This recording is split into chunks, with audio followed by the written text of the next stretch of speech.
So the title company, the title commitment class came about because several years ago, there was a very seasoned realtor. We're in the middle of a transaction. He's representing the seller. And we get down to closing. He did not read the title commitment. And there were some title issues that were never addressed with the seller. The title company was trying to get a hold of the seller, but the form of contact, I mean, you have relationships with these buyers and sellers. It's a lot easier for you to reach these people than it is for the title companies.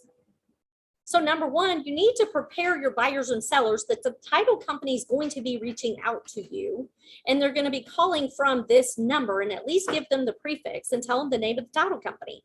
Because whether you're a buyer or a seller, the title company needs to have a conversation with you. As a buyer, they need to get, there's a lot of times where they have to verify information that may be pulling up under their name, especially if they have a common name. And they got to verify social security numbers in order to validate the information as correct or incorrect. There may be some other things that are on that title commitment that matters. On the seller side of the transaction, everything on that title company, I mean, that title commitment affects the seller. So and then if nothing else, the title company typically has to get a hold of the seller to get a payoff. So making sure that your buyer and seller is watching for and expecting a call from the title company is really important. But anyway, back to my story. So the title company had been trying to get a hold of the seller. The agent was unaware of the things that were on the Schedule C. And as Sean will show you in just a little bit, everything on Schedule C has to be clear.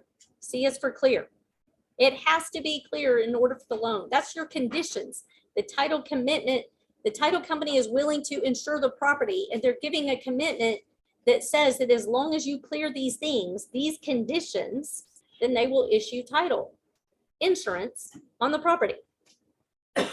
So it held up the closing. It put everybody in a panic. And for those of you guys who just really, or if you're paying attention to the brain chemicals that are produced when you get all riled up or you get put under pressure, it's cortisol. And cortisol takes the brain offline, and people can't have logical, rational decisions or conversations when there's cortisol going through your system, because that is your fight or flight. So if you can predict that there might be something that needs to be handled, then you need to preempt it by having better conversations and more clearly communicate, which is preparing people for the fact that the title company may be reaching out to them. And when they do, they need to respond quickly and get them what they need to keep things moving along, to keep there from being from any delays. They also, you also need to be aware of what you're looking at when you get that title commitment. Because again, you can predict that there might be something on Schedule C that needs to be addressed. And if you can predict something needs to be addressed, you can preempt it by having the conversation, doing some research, or reading the commitment when it comes to you, to keep people from going into overdrive from a cortisol standpoint.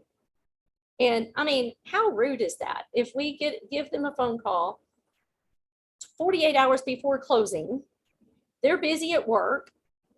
When they get off work, they're busy with kids and their softball schedules or their soccer practice or whatever it is, and they still have to be boxed up, moved out of the house, figure out utility transfers and all of the things in order to keep things moving along. And you're saying, hey, listen, I know you're really busy. I need you to drop everything you're doing, and I need you to go pull some records out of those boxes that you've already packed up and go get me what I need in order to get this cleared so we can keep your closing on time. That's mean. That's rude. And it's not professional. That title commitment comes to you guys in enough time to prevent that from happening, if you know what you're reading, which is why we have these classes. And then there's just other things that we'll talk about that you need to be aware of. One thing that we talked about in the last couple of classes that we want to clear up. Number one, I read this morning the millions or billions, I think it was hundreds of millions of dollars that just this year alone have been wire transferred to foreign countries for people's funds for closing. So I'd really like to address what we as professionals can be saying and doing. Yes, we have the little disclosures on our emails, but is anybody reading those? Because it's standard disclosures and it goes out on every email, so it's not called out, even though you're highlighting it. So what can we do to have better conversations to prevent that from happening? Because I know, you know, we've both experienced people sending their money to a foreign country and them never getting it back. And we've also had transactions that did not go through because they sent all the money they had to a foreign country, couldn't get it back, and now they're homeless and broke. And that's real. That is real scenarios that have happened to people we know in our area. So what can we do as professionals to prevent that from happening? And then the other thing we were talking about that we would like to cover is title theft. It's a real thing. It may not be as easy as we're hearing that it is, that maybe it is. Talk to us on how could that possibly happen, that someone steals your title and you don't even know it until you go to sell the house and the title company pulls your title commitment. They go, you don't own this house anymore. You do no longer have the title to this property. How does that happen? So if you'll address those two things up front before you get into this, I think that would be. I'm telling you, man, I loaded you up. So, okay, I'm Sean. There's a couple of you I haven't met face to face, so Yeah, I didn't before you introduce leave, you, I meet you, and I know the Gladdens, but I need to meet the people on the Zoom too. So, let me I'm hang taller on. than you. Hang on. Let me adjust the camera so you can see his Yeah, face. yeah. Hang on just a Thanks for second. highlighting my dad. So, okay, the wire thing. Let's talk about that first, and what you as agents can do to help. Okay,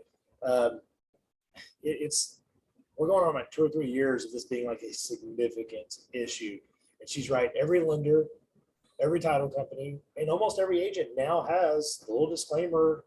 A lot of us in red, bold ink: don't wire, or don't do anything until you verify. And that is all you really can do, except vocalize it. Sellers and buyers both. There is a real estate agent, a member of GTAR, who herself was a seller, and the title company in Frisco wired her money to the wrong place. And as of last week, it still wasn't resolved. She still didn't have her money. That title company, I'll keep my opinions. They're a fine company, but they wired it to the wrong spot, and they haven't given her her money yet because they are still trying to get it back. So I mean, she's a real estate agent in this county, a member of this association, and it happened to her because someone created an email that looked like hers, and probably the title company got a little, I don't want to say lazy because it's happened to all of us, but a little comfortable and just said, oh, that's her. And they just, even though she was in person, and said one thing and emailed afterwards. So there's no one immune. Is the deal. So when you're talking to your buyers, I've had agents say, don't even send me the wiring instructions, send it directly to my client. And that's fine. I almost think it might be better for you to get them, or at least be included. And the reason why is, you know me. If you're dealing with a title company that you know me, so you feel a little more comfortable knowing, okay, that's him, that's giving it to you. So I almost argue that point by saying, well, you probably know me more than your client knows me, or the title company you're working with. So don't be afraid to be involved in it. A lot of agents don't want to be involved in it because they don't want to even accidentally be a part of a fraudulent activity. And I get it. It's terrifying, and I can't tell you when I've heard about it how your heart drops, because it's a lot of money. If someone wires $2,000 in earnest money to the wrong spot, that hurts, but we can get past it. We can figure out a solution. If someone wires you $150,000 for their down payment, not a lot of people have another $150,000. I mean, that's it, and I've seen it. I've heard the horror stories. It's terrible. So what I would do is make sure you're telling your buyers, don't wire anything until you verified it. Here's the phone number I know is good because you've called my office 250 times in the last 10 years. You know what I mean? Go online if you're dealing with a title company you don't know, and Google their phone number. Don't just rely on the email you got or even the wire instructions you received. go online and independently get the phone number of the title company you're dealing with. Okay. If you're delivering a contract, some people still do that, you know what I mean? And they're still going to wire money. Most people aren't delivering contracts if it's going to be wired, but it happens. Get the wiring instructions handed to you from someone there. Okay. You can verify them too. I don't care if I verify them the same wire with 3 different people, because I have with agents, buyers, and lenders. That's the other thing, is verify the wiring instructions. Now, we typically, your buyer will have the wiring instructions a lot of times before a lender. Not to bore you, but typically we get the contract. That's when the earnest money is sent, right? Well, the lender also gets the title company's exact same, I mean, literally the same PDF wiring instructions. Okay, so you can also cross-check it with the lender if you're that far along. Typically, earnest money is before a lender has it, but if it's a down payment, you can say, hey, title company's wiring instructions are this. Michelle, do you have the same thing in your file? Yes. Okay, they can verify. But now you've got another independent resource, because she's wired me literally 10,000 wires the last 20 years, right? So, she can also verify. But if you're dealing with someone in the process that you trust, then don't be afraid to step out there for your client and also verify. You know what I mean? But if you're dealing with a title company you're not familiar with, or a lender, just encourage them to call, get the number independently, and I always you say, can get request- get the number verbally. it's so strange too, because this is such a major deal. Well, all of us probably, and a lot of title companies still, we started sending wiring instructions via secured mail. Well, what happened? I can't open the email. Can you just send it to me normal? You know what I mean? Like, get more complaints about that than you would, and it's crazy because I'm asking you to send me money and you're worried about hitting an authorization code. You know what I mean? Like, but it's true. So just verify. You can verify for them, cross-check it with your lenders, and sellers can also be had. They can get emails or something too. So sellers aren't immune from this. Like I said, the example that I know of that's currently being dealt with was where a seller, which was a fraudulent person, emailed the title company and said, hey, can you just wire my money instead? And they had an account in that person's name. So the solution is going to be on the banking side, in my opinion, because almost inevitably the fraudulent activity goes through Wells Fargo, Chase, Bank of America, Frost, one of those large banks that allow you just to open an account online with very little information. So I can go open an account in Michelle Castle's name without really having any of her information, which is incredibly scary to think of. But that's what they're doing. They're opening an account that looks like it says Redditor Title, when it's really, John Smith doing business as Redditor Title, that allows the wire to hit, and then the money's gone before the bank even knows the account was open. And that's really how it happens. So it is scary, but those big red bold disclaimers that you're seeing, they're there for a reason. So just make sure your client knows. And if they sound terrified to do it, it's okay. That means they're going to check. Terrify them. And I just want to remind you guys too that, if you're in the middle of a transaction and you know that the buyer's going to need money, they took off work to go to the closing and they're off for the rest of the day because their plans are to move, right? They can go to the bank and go get a cashier's check if the bank is a local bank, rather than rely on the convenience of wiring funds.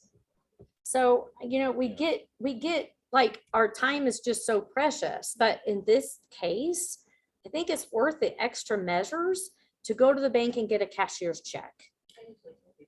Get a cashier's check. And another thing that I've told people that I have talked to buyers that have had this high anxiety because their bank isn't local. Like, what do I do? I want to make sure there's a wire fee. We don't have it. Most title companies don't charge you a wire fee, but the banks do, right?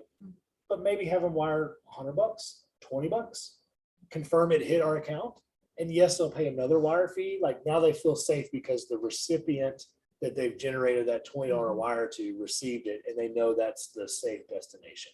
I think that's a little extreme, because if I've talked to you personally and or if I'm dealing with one of you guys that I know and you and I've talked, and you talk to your client where all the numbers match, it's safe. You know what I mean? But if they're just super high anxiety, tell them to send $100 or send their option fee.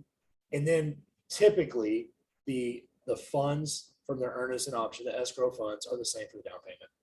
And I in 20 years can't think of one time where I've changed the information on a wire from the time they deposit earnest money to the time they did their buyer's funds, right? They can still re-verify, but it shouldn't have changed. It would be a really extreme reason. Okay. Title theft, So I get asked this a lot. Well, any questions on wires? Okay. I mean, I just verify, scare the crap out of them. That's really the best advice I could give you. Title theft, I don't. So a title policy, when you go to a title company and you sign and you leave, a title policy is the only line of insurance in Texas that insures the past, right? So you get a title policy that says that Beverly Stein owns this property and we defend and warrant her ownership of the property through a title policy from April 18th, 2023 past. Okay. So we don't insure the future. So those title theft advertisements that you see on TV late at night or that you hear on the radio, what they are selling you on is thank you, Michelle. Those are the rest of the companies. Thank you, Sherry. Those title theft services are, think of the credit report services that you pay, that you get notified if for some reason your credit has been dinged, so if you didn't apply for a credit card and you get a notice because you pay that $10, that LifeLock monthly subscription, and they say, hey, did you apply for a credit card? And you didn't. Well, now someone is trying to identity thieve you. Is that a verb? So that's what those services are offering. And I can't vouch for any one of those services being good over the other, but what they're monitoring when you sign up and you tell them your information, they're monitoring the deed records in the county that you're in, and you're notified if something happens with your property. Now, where I have had to specifically address and knock on wood, not cure myself, but have seen the instances where it comes across my desk is you bought your house 2 years ago, now you're selling it. Well, somewhere in there, someone has popped up and said, I never sold my house to you. I never sold this property to you. So fraudulent deeds, which is what the service is intended to protect you against, have been filed. The biggest targets, and when I say targets, I mean a property, okay? The biggest targets of fraudulent deeds are properties that don't have liens, properties that don't have improvements. What's happened is if you don't have a lien, you don't have that second set of eyes that would be interested in your property, right? In other words, if Beverly owns her house, sorry to pick on you again, Beverly. If Beverly owns her house free and clear, okay, and she's just trucking along, owning her house, and a criminal, for lack of a better word, It is. says, hey, I noticed that Beverly doesn't mow her yard a lot, or this property doesn't have a lien. I'll just file a deed from Beverly Stein to XYZ LLC. And it is a deed signed by Beverly Stein, notarized, filed of record. And now XYZ is going to go market, probably not really, and I forgot to say another target is unoccupied properties, right? But because now I'm going to put this for sale, probably not list it with an agent on the MLS, but I'm going to put it on Facebook as a FSBO, Craigslist, whatever those other services are. Put it in the Herald Democrat online, whatever. Or market it to those. You've all at this point probably crossed paths with those investor groups out of the Metroplex, and they're here too. And there's nothing wrong with those groups, by the way. But I'm gonna, Beverly's house is probably worth $200,000, but I'm in a bind, Beverly, the fake Beverly. I'm in a bind, and I'm gonna sell this to XYZ for 150. Now XYZ is gonna sell it for 160. Okay, that's the bind, right? And that you go to buy it, and you get one of these investors that may just drive by it, not even go inside, because there's a reason that XYZ can't let them in because they're not in town this weekend and they didn't get the key from Beverly before she left. Does that make sense? And of course, now if you're talking about vacant or unimproved property, it's even easier to create a story. Does that make sense? So those are the targets of these title thefts. If you have a lien, it's hard for XYZ to steal the property because you still got to pay off that lien. That lien's hanging out there. But I had someone call me the other day and they had a Wells Fargo lien. This was in Houston. Right. They had a Wells Fargo lien and it still got through. So You- it's not you- impossible. If you could, It's not impossible, but can- it's hard. if you can create a fraudulent deed, it's not hard to create a fraudulent release. I'd argue it's even easier. So that wouldn't surprise me at all. So how do you protect yourself if your place is paid off and, you live So, on so it, those but- services, again, I'm not super familiar with them because I haven't personally participated in it, but those services are intended for that. So if XYZ filed a deed from Beverly, you would get notified. Hey, a deed was filed on your property. Are you aware of this? And you can stop it right away. And there are legal ramifications. So there was a case or a newspaper article about a year ago, maybe 18 months, that really got really large because this person bought their property and they went to sell it and they were a legitimate buyer, but they bought it from a fraudulent seller. And this was a house. This was a nice house in Plano. I think $700,000 or $800,000. And they bought it normal, traditionally, legally. You know, they had a mortgage, they had an appraisal done, they had access to this house, they moved in and lived in it. And somewhere along the way, I don't know if it was through their sale, so the title company paid that claim. And this is the scary part for me as a title professional, because they didn't catch that the deed in the deed history was fraudulent. And how are we supposed to catch it? It's a deed, and it's notarized, and it's filed a record, and all the points checked. So that was a title loss. The catch was the person that had bought it and was occupying it had no desire to move. Right? What happened was the prior owner that was defrauded, whatever you want to say it, came calling. I don't know if I can't remember, something like they lived in out of state. This was a second home, and they just never, paid much attention. I think it was like in the year 2, like, why are my property taxes paid? I didn't pay them. Why are they paid? And then all this was coming about, and they said, I never wanted to sell my house. And the buyer said, well, I want this house. I've been living here for a year. So it wasn't just a title loss. There was real litigation that I don't know what the end result was of that. And that's an extreme scary example.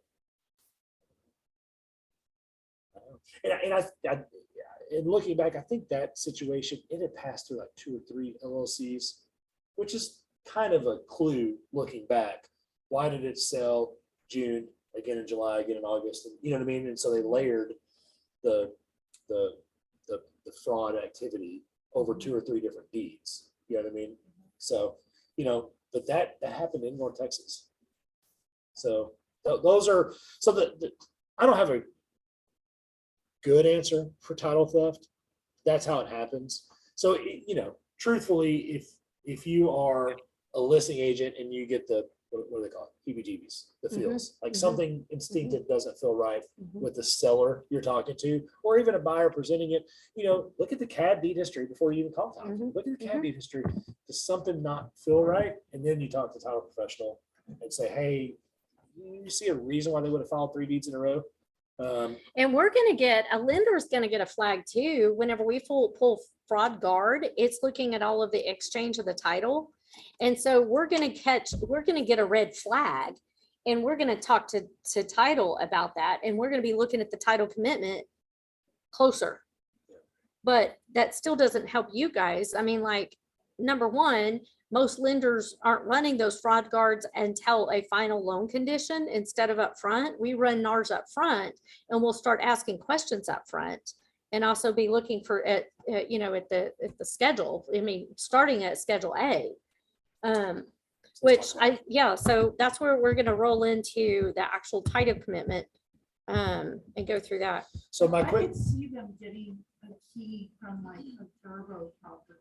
Oh, you just unoccupied vacant house, and a sophisticated criminal is like, oh, the mailing address for the tax bill is California. It would be 6 months before someone noticed, right? So get a fraudulent deed, show that deed to the locksmith. Yeah, I bought it last month. Change the lock for me. The seller never mailed it to me. I just want to change it, or break into it, repair it. I mean, that's how criminally sophisticated they are. And again, this is extreme, guys. It hasn't happened a lot, but it's happened. I mean, that's why the services are out there. And Texas is a little more, yes. So I think this trend probably started in another state. All right, so on a commitment, real quick, I'm going to tell you what I tell everyone when I do this class or when I'm talking to agents one-on-one. I don't care if you're a buyer or seller, agent, whatever party you're representing, know the commitment. I heard Michelle say that too, and know what you're looking at. And don't be afraid to look at what the other party's points of interest are in the commitment, because it's important for you representing your client on knowing what is in the commitment. Okay, so we'll start with Schedule A is for about, describes the transaction, the effective date. The effective date is important to you guys.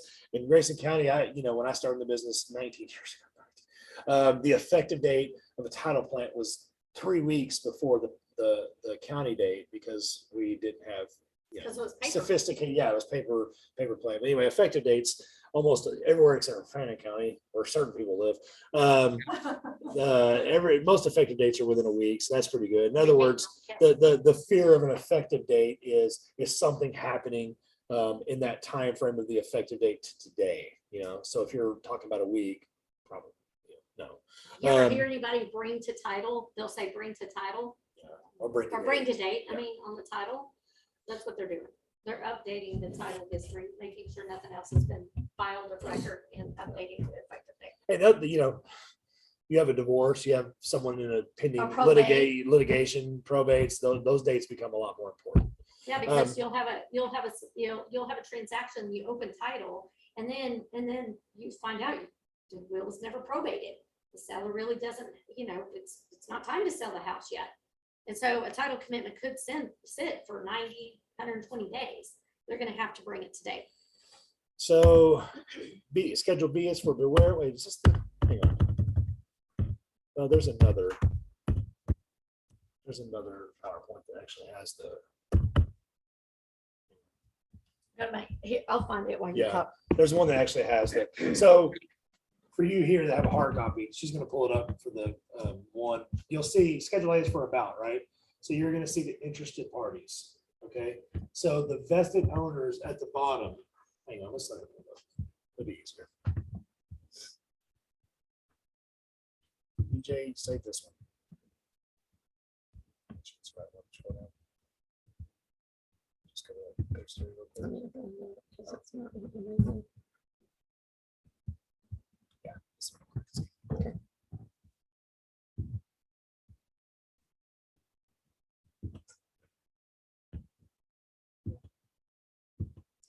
I just told at the beginning again. Oh, That's well. fine. I'll get there. Okay, so here is a Schedule A, right? So again, no matter what side you're on, buyer or seller, the 1A is for non-residential, commercial land or whatever. Is a T1 versus T1R.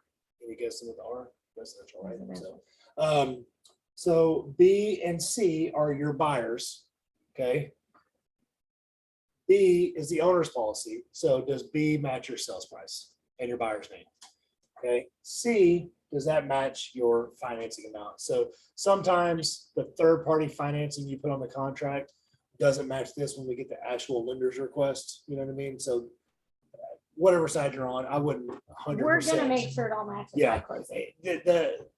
The one thing I would say on the financing, again, no matter what side you're on, is if you see, for instance, this would obviously be conventional financing because it's 50% down, right? So if you're a listing agent and you were presented a 20% or more contract where the buyer's putting 20% more down, and all of a sudden you see this is nearly 100%.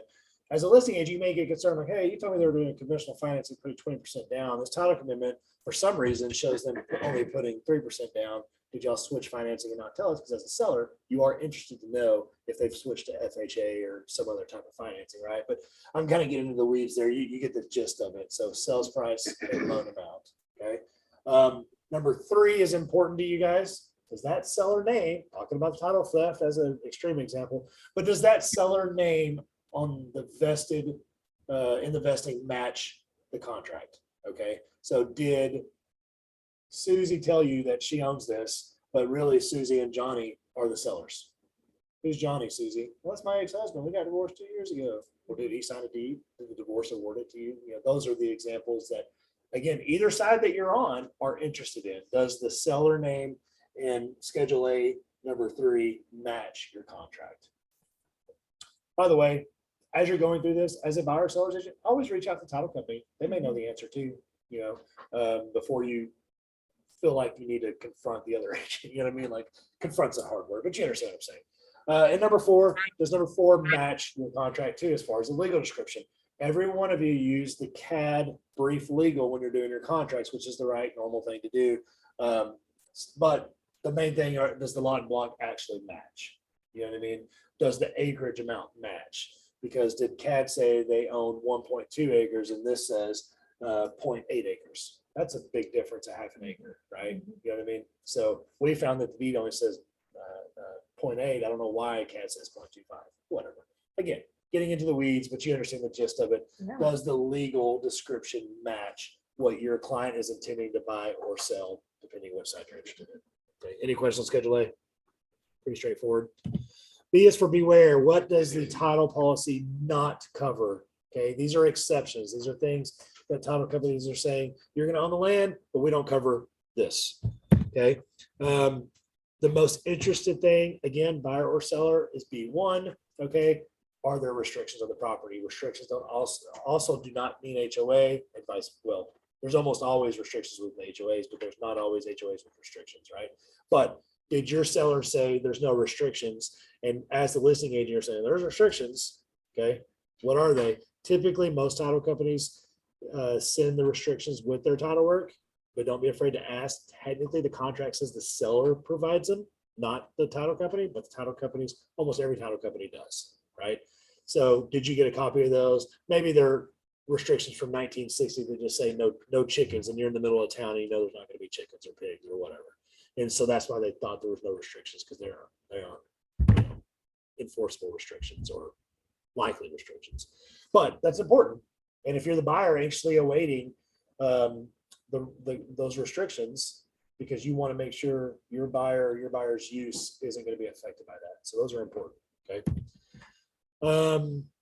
I won't spend a lot of the time on it here, but paragraph 688 of your contract. What does that mean when you are negotiating a contract? First of all, who's paying for it?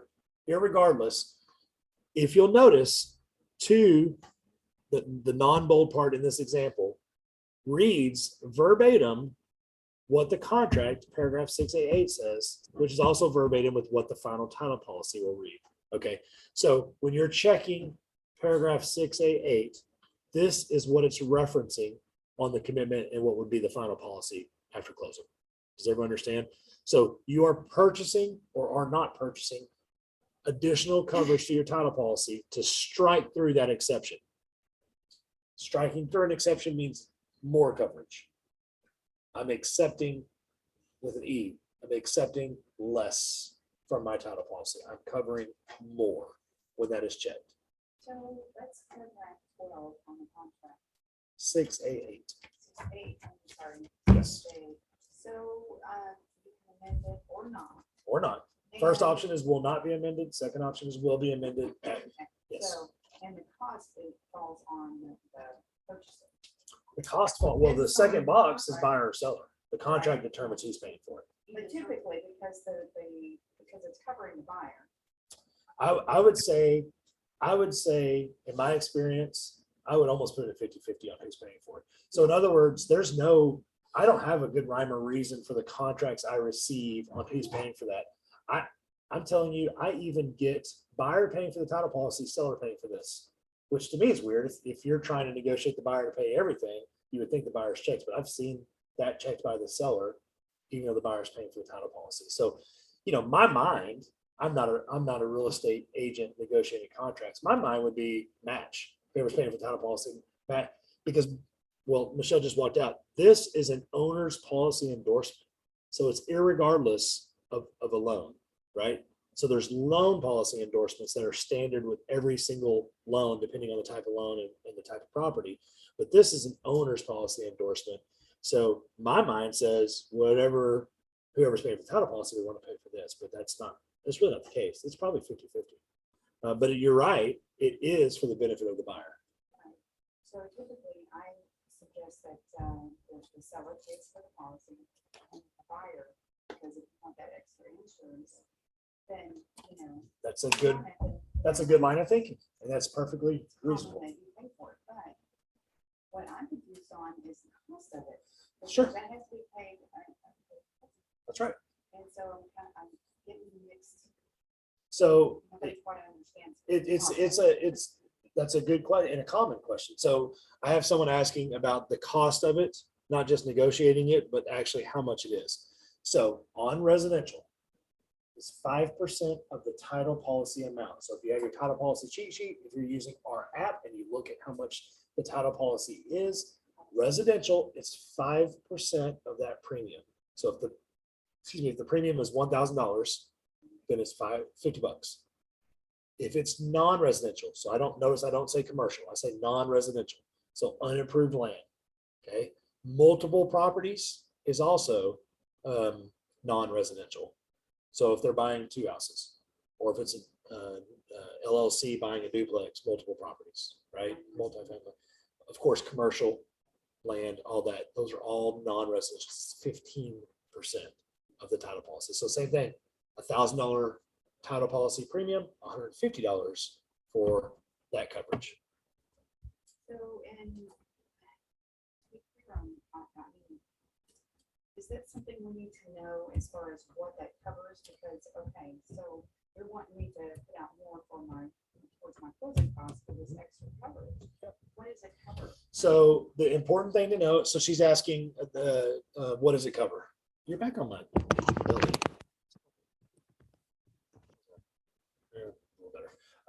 So she's asking how to explain it to a client that's asking, essentially, right? So first of all, even if it's a cash transaction, we cannot give this coverage without a survey. Okay.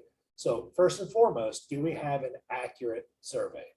Whether the seller's providing one or we're getting a new one, have to have an accurate being complete, signed, sealed by the surveyor, legible, and a T-47 signed by the seller that itemizes if there's been changes or improvements, okay, or none, obviously. So we can't give it without a survey. So what does it cover? It literally covers discrepancies.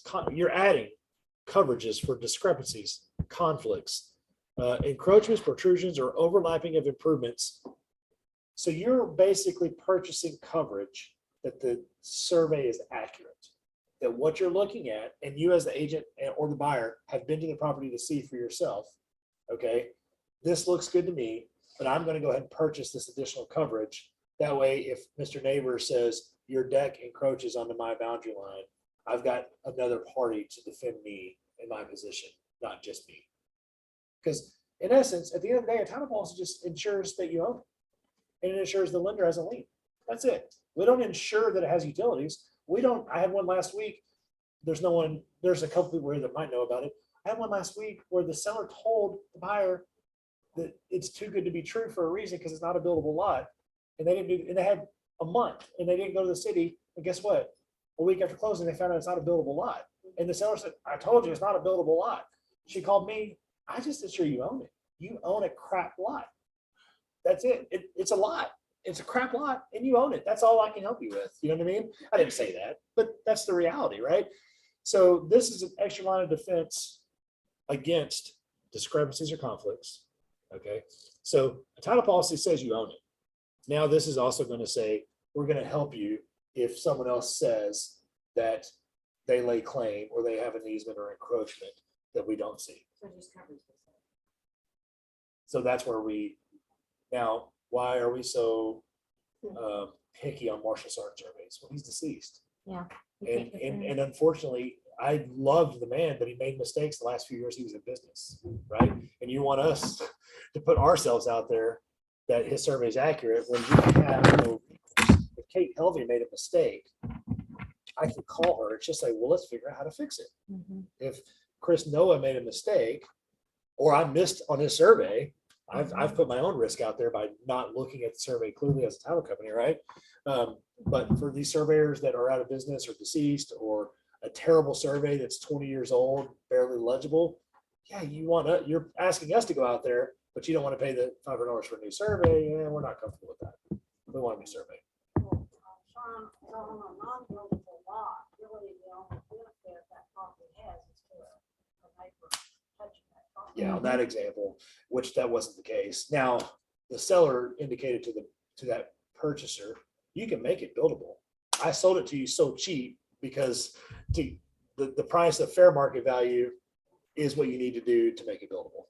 Does that make sense? So in other words, if it was a buildable lot, I would have sold it to you for 40,000. So use that difference you didn't pay to make it buildable. I wasn't interested in doing that. Maybe because it was landlocked or something. No, it was a residential lot that had the sewer line directly through the middle, the city sewer line directly through the middle. And probably what it was is literally 100 years ago, the person next door owned both of them. Mhm. And the city said, hey, I'll give you $100 if you let me build a line through there. And they said, sure. And that nothing was ever done about it since then.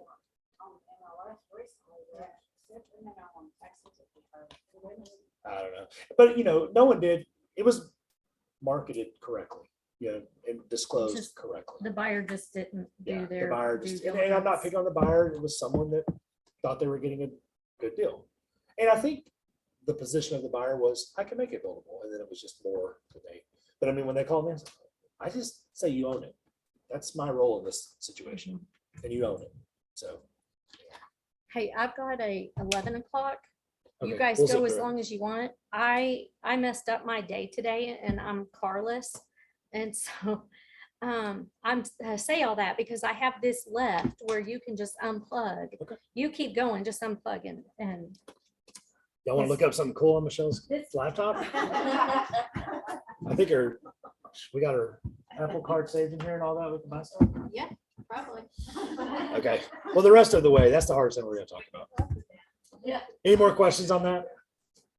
Yeah, okay. On the rest of Schedule B, a lot of it is minutia, right? So you're gonna see a lot of promulgated stuff. Every title companies may a little bit be different, but for the most part, what we don't cover, we don't cover utilities. We don't even cover homestead rights. Okay, so we ensure that Johnny and Susie bought it, but we don't ensure it's their homestead or their community property. Now, in Texas, it is if they're married, but it's not our place to tell them that or make that determination. Prenup. So if you're selling a house and there's a prenup, you need to know that because it's not necessarily filed of record, right? Otherwise, Correct. you're gonna treat it as community. Correct. We getting into the rollbacks just real quick, they're not covered. So Where that matters is, and we're seeing it, exemption. and there's a pending situation right now, not with us, not with like a title company, but rollbacks are not covered. So if you're buying a property that was recently subdivided, if your client is, or you're representing one, has that been addressed before because your buyer doesn't want to get a tax bill for $50,000 after they bought a house because the developer hasn't paid the rollbacks. Because at the You end of guys the day, understand how that works? I've got some. so I have 50 acres. I'm a farmer. I have 50 acres. Developer man wants to buy it and put 2,000 houses on this. Okay.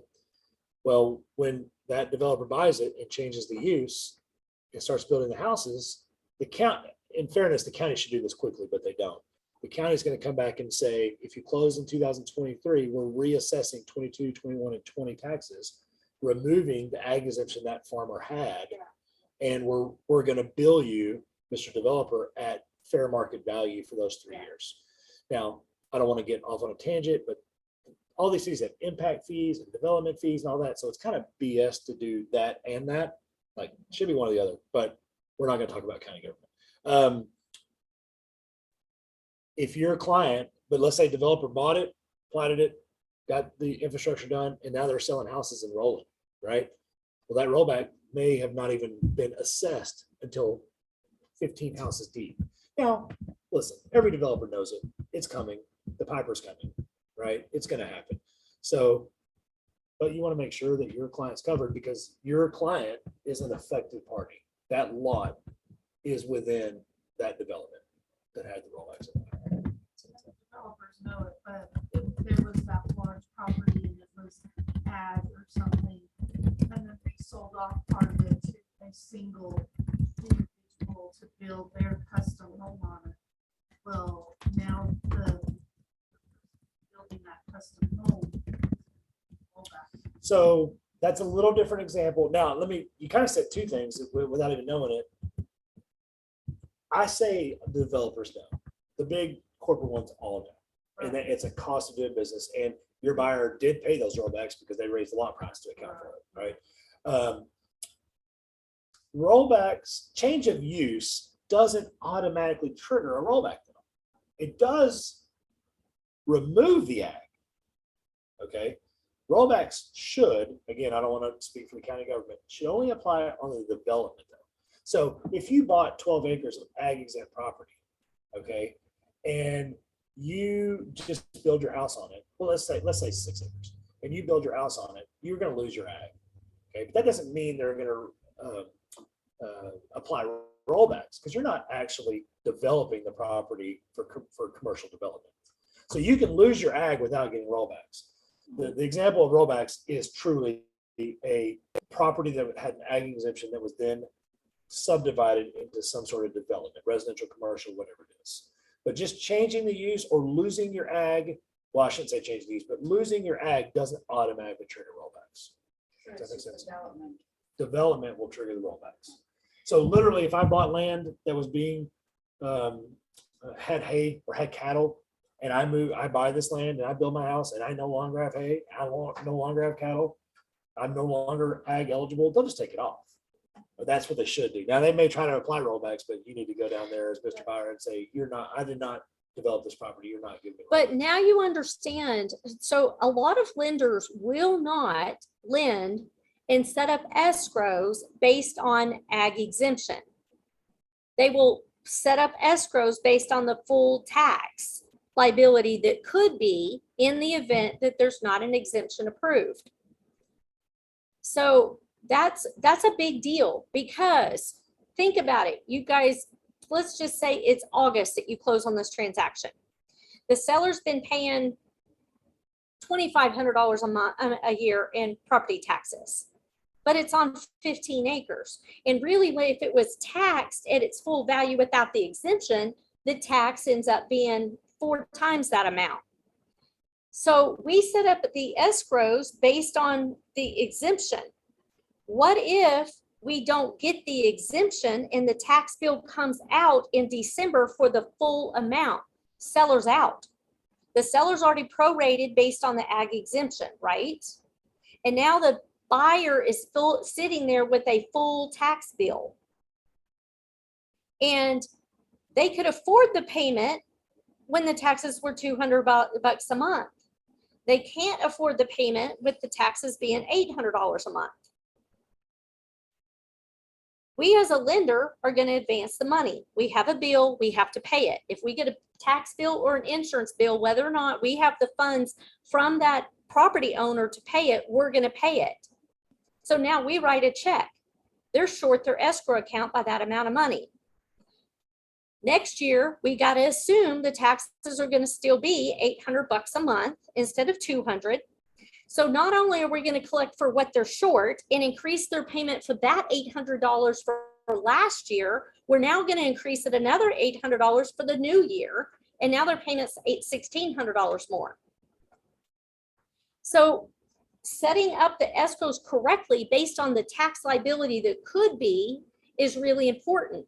But you guys also having a full understanding of the tax and the proration, so that the buyer has something like, if you know that there's a possibility that the ag exemption won't be approved and there might be a bigger tax liability, you might negotiate the contract a little bit different to make sure the funds are there for the buyer in the event that the seller ends up only paying for what taxes were for them.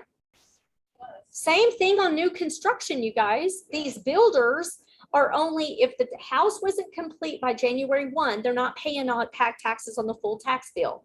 We're going to escrow based on the full amount because they're going to get a bill. They may get a bill.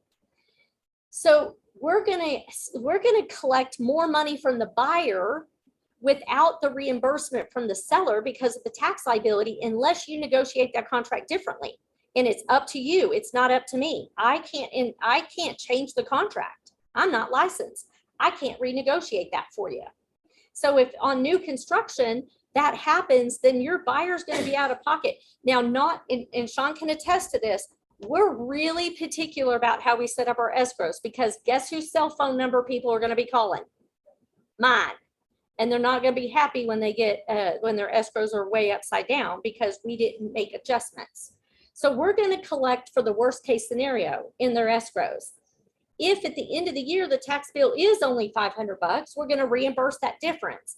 But we're not gonna change their payment because the next year they will be taxed for the full amount. So our system is smart enough to know that if it's new construction, we do a refund the first year, don't adjust the escrow payment. Because I can tell you right now, there are some people in some subdivisions where they have preferred lenders that will only escrow what the taxes are for the builder.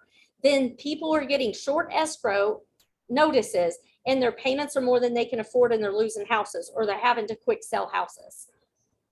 This part of the conversation is so important that y'all understand. If you don't understand, that you ask questions, because it can mess up your buyer big time. Especially if a buyer is looking at new builds on MLS or something, and even on the buyer's report, it'll show the lower taxes, not Yes. the upper. Yes. And even on listings and houses, even if they're on Realtor.com. Realtor, right. Realtor.com, Zillow, none of them are adjusting for what the taxes will be with the new owner. They're only adjusting it based on what they see at that time. So people are going to be like, they'll call us and they're mad at us because the payment is $600 more than what Zillow said. Well, I'm sorry. I'm giving you real numbers. Zillow's just throwing some numbers out there. Right, the existing, not what. Yeah. Yeah. And we're going to predict everything that we do. We're looking in the past to try to predict the future based on a pattern and based on knowledge that we know, because we want people to stay in their homes. And if they buy ag and it's a big enough parcel, you need to know about your evaluations that can transfer. Like if it's more than 5 acres, they can do feed production, and they don't have to do it. They can lease that out and keep their ag value. If it's more than the 15, they can do wildlife and keep their, or they can become 15. There's all kind of ways. You gotta be knowledgeable of those two The things. ag extension is the best way to learn that, isn't it? Yeah.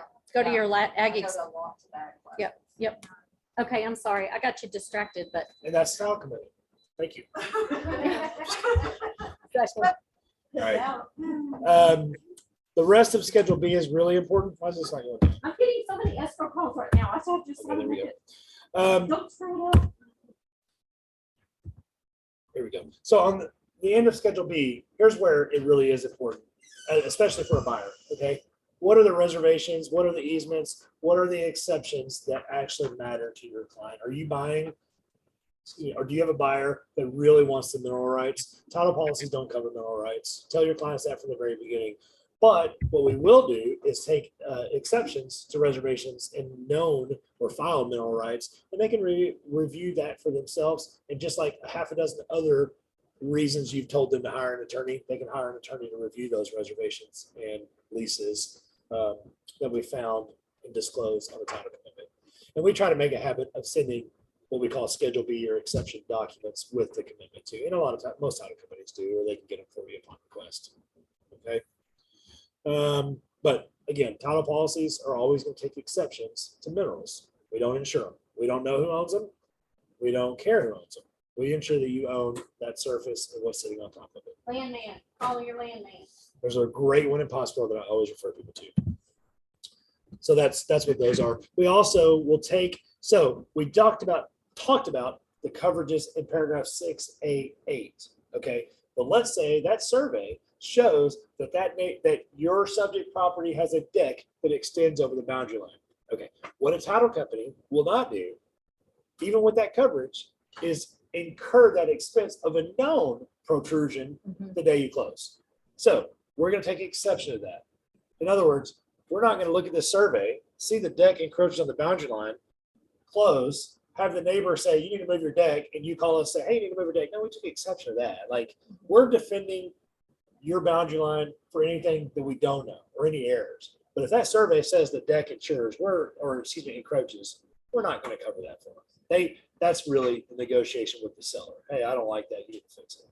Or if the building protrudes into the setback line, did they get a variance? Okay, that's when you need to ask the seller. Now, if the house was built in 1960 across the setback line, we don't always take exceptions to those. The house has been there for 60 years. No one's told them to move it now, right? Okay. Schedule C. C is for cure. What needs to be fixed in order for this transaction to close and your buyer to get good title. Okay. There's a couple of promulgated things I'm skipping through because I'm getting to the highlights. Okay. Again, you're representing the buyer or you're representing the seller. Look at Schedule C. Is there a lien? Number 5, there's a lien. Is that lien in the seller's name? It is. Not unusual. Not unusual for a seller to have a mortgage on their property. No big deal. But now we have a couple things that are a little concerning. There's a judgment. That judgment is against your seller or the seller that we have on the contract. You as a listing agent, did your seller tell you that he's got a judgment? Because a judgment's a little bit different than a lien. Okay. Or as the buyer's agent, hey, Mr. Listing Agent, there's a judgment. Is your client aware? Is this being addressed? You know, I just want to make sure it's not going to delay closing. Okay. Or reach out to the title company and then the seller. It's the question that should be asked. This example also has a mowing lien. Same thing. Mowing liens typically are $200, probably not going to hurt a deal, but do they? Now, the other thing when you're looking at Schedule C is, does the name of the party listed match our seller? Like one I dealt with right before I got here today was an old lien that was never released. Okay, reach out to that. In that case, the listing agent and the buyer's agent are both concerned, like, who the hell is this? Who the heck is this? Excuse me. But reach out to the title company because there's a good chance that if they've seen it, they're working on it, or they've already talked to the seller or someone to try to figure out what happened. Okay. Also, you'll see that we're requiring the seller in this example was LLC. Number 8, I need a copy of their LLC docs. So at the listing, or let me back up. At your listing, ask your seller about a survey then. Don't wait until it's under contract. And don't let them tell you, oh, I'll find it. And then you just keep moving on. Because if you check paragraph, the first paragraph option that the seller's going to provide one, doesn't matter who's paying for a new one if you don't provide one to begin with, because the seller's paying for one if you don't provide it at all. So these sellers will tell you all day, yeah, I think I have a survey, I'll find it. But get it in your possession as a listing agent. And Is I my know- advice. I know some realtors who have watched that closely. Oh, it's a And catch. They will put that expense on Oh yeah, the I seller's have side. one. I have it regularly where a listing agent say, "Oh, the buyer's paying for a new one, but they couldn't find it." I was like, "No, it says they're supposed to provide that and not or and a T-47." So I have seen buyers or agents verbally or even text message discuss who's paying for a new survey, and then that offer comes through and they've checked that first box. You should have paid more attention. Your seller's paying for it now. Yeah. That And then happens in some way cases, more than an you think. agent ends up paying for it because the Yes. seller's like, It happens way more than you think. But anyway, kind of like a survey, also at the listing, if you're dealing with a client or a buyer that is buying this in their LLC, do you have your, you know what, in order? Do you actually have the LLC documents? Is it in good standing? Because you need to be prepared. Those things have to happen with a title company and a lender. Okay. And believe it or not, lenders ask me if a seller's LLC is in good standing. And if I have proper documentation that that person that is signing the deed is the authorized person. So lenders care about the seller's LLC. So a buyer's agent should also care that that's being addressed. Now, it doesn't mean you can personally ask for it, but you can make sure the title company is addressing it. And they are. I mean, they really are, but it doesn't hurt just to make sure. Any questions on that? Schedule D is for disclose. Did you know Doris Caston was the owner of Red River Title and you crossed paths with her in 1988 at Safeway and she was a, you know what? Because you may not want to do business with her. That's where it's going to tell you. Any questions online?